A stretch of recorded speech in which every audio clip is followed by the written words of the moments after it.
नमस्कार दोस्तों, आप देख रहे हैं अखबार वाले। तो दोस्तों, जैसा कि आप जानते हैं, भारत और चीन के बीच सीमा विवाद को लेकर दोनों देश आमने सामने हैं। चीन पिछले कई वर्षों से भारत की गलवान घाटी अरुणाचल प्रदेश में लगातार घुसपैठ कर रहा है और भारत को लगातार अपनी शक्ति का प्रदर्शन कर भारत को डराने की हिमाकत कर रहा है। इसी बीच चीन को एक बहुत जोर का झटका लगा है।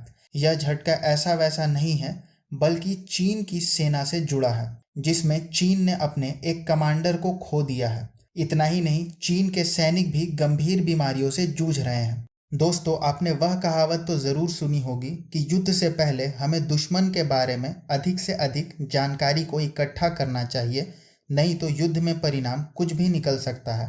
और चीन के साथ हुआ भी कुछ ऐसा। चलिए जानते हैं आखिर बात क्या है जो चीन को बहुत ज़्यादा परेशान कर रही है, जिससे चीन अभी बैकफुट पर है।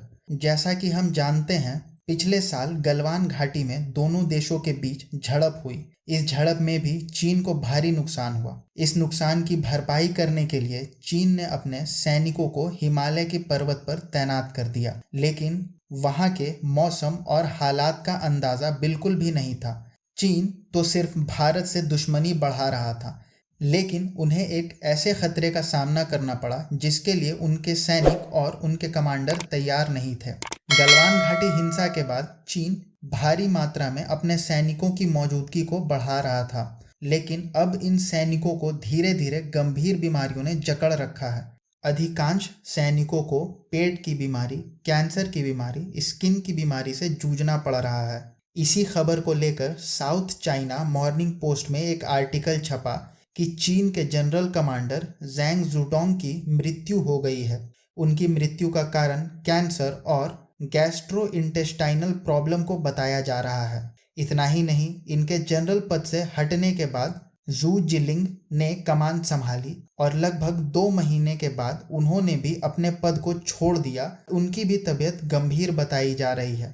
फिर कुछ खबरें सामने निकल कर आई कि ऐसा इसलिए हो रहा है क्योंकि जब से चीन की सरकार ने अपने सैनिकों को हिमालय की पर्वत पर तैनात किया है, तब से उन सैनिकों को गंभीर बीमारियों का सामना करना पड़ रहा है।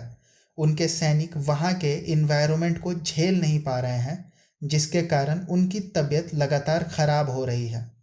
हालांकि इस खबर की आधिकारिक पुष्टि चीन की सरकार द्वारा नहीं की गई है, लेकिन हम सब जानते हैं कि चीन की फितरत होती है कि वह अपनी नाकामयाबी को छिपाता है ताकि वैश्विक स्तर पर उसकी बदनामी ना हो। लेकिन इस खबर ने एक बार फिर चीन के अहंकार को तोड़ दिया है। यह भी बताया जा रहा है कि चीन की सरकार के इस फैसले से चीन के सैनिकों में काफ़ी नाराज़गी देखी जा रही है।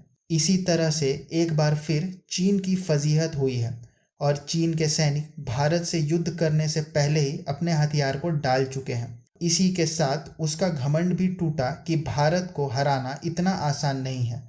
आखिर क्यों भारत की फौज दुनिया की सबसे शक्तिशाली आर्मियों में से एक है? क्योंकि भारतीय सैनिकों को ट्रेनिंग ही नहीं दी जाती, बल्कि उन्हें आसपास के माहौल तथा मौसम से बच के रहने को भी बड़ी अच्छे से सिखाई जाती है। तब जाकर के भारत की फौज का गठन होता है।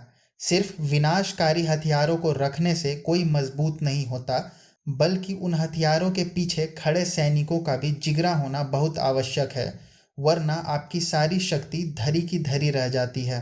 तो दोस्तों, आप इस पर क्या विचार रखते हैं? अपनी प्रतिक्रिया कमेंट में ज़रूर दें। वीडियो पसंद आई है तो लाइक करें, शेयर करें और सब्सक्राइब करें। धन्यवाद।